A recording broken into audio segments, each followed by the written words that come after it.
خدا راضی حسن راضی. اعوذ باللہ من الشیطان الرجیم. بسم اللہ الرحمن الرحیم. اللہم صلی علی محمد وآل محمد وعجل فرجہم. مومنین کرام، میں آج آپ کے سامنے سورہ یاسین کی فضیلت کو بیان کرنا چاہتا ہوں. رسول پاک کا فرمان ہے کہ ہر چیز کا ایک دل ہوتا ہے، اور قرآن مجید کے دل کا نام سورہ یاسین ہے.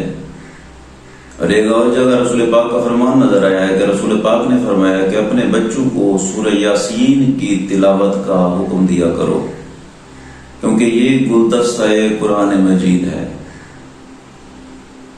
اور اس کے حوالے سے ایک اور حدیث ہے کہ رسول پاک کا فرمان ہے کہ سورہ یاسین کی تلاوت کیا کرو، کیونکہ یہ وہ سورت ہے کہ جس کے بارے میں تورات میں لکھا ہوا ہے کہ اس کو ما کہتے ہیں. میم این میم ہے، ما کہتے ہیں اس کو، اور اس کا مطلب ہے دنیا و آخرت کی بھلائی.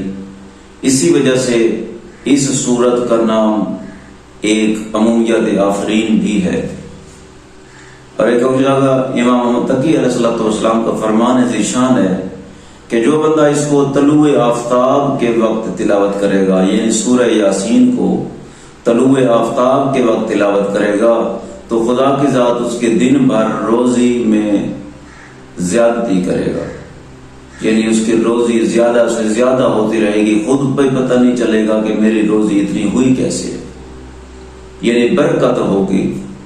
اور اگر بندہ یہی سورہ یاسین سونے سے پہلے تلاوت کرے گا تو خدا کی ذات اس کی حفاظت کے لیے فرشتوں کو مامور کرے گا، اور اس پہ شیاطین غلبہ نہیں حاصل کر سکیں گے. شیاطین سے وہ فرشتے ان کو دور کر دیں گے. اور رسول پاک کا فرمان ذیشان ہے کہ یا علی، سورہ یاسین کی تلاوت کیا کرو اور دوسروں کو بھی اس کی تعلیم دو، کیونکہ اس میں 10 فائدے ہیں. یا نبی اللہ، کون سے 10 فائدے ہیں؟ رسول پاک نے فرمایا کہ جو بندہ اگر بھوکا ہے سورہ یاسین کی تلاوت کرے گا تو وہ سیر ہو جائے گا. اگر کوئی بندہ پیاسا ہے سورہ یاسین کی تلاوت کرے گا، اس کی پیاس ختم ہو جائے گی. اگر کوئی بندہ مسافر ہے سورہ یاسین کی تلاوت کرے گا، اس کا سفر بے خطر ہوگا. اگر کوئی مریض ہے سورہ یاسین کی تلاوت کرے گا تو وہ بندہ شفا یاب ہوگا. اگر کوئی گمشدہ کے لیے اگر سورہ یاسین پڑھی جائے گی، وہ گمشدہ کی اطلاع جلد مل جائے گی. اگر کسی قیدی کے لیے سورہ یاسین پڑھی جائے گی تو قیدی کی رہائی جلدی ہو جائے گی.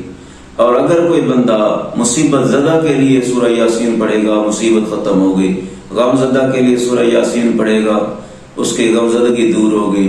اگر کوئی بندہ بے لباس ہے سورہ یاسین پڑھے گا تو اس کو لباس ملے گا. اگر کوئی بندہ مقروض ہے سورہ یاسین پڑھے گا، اس کا قرض ادا ہو جائے گا. تو یہ تمام فیوز و برکات ہیں سورہ یاسین کے.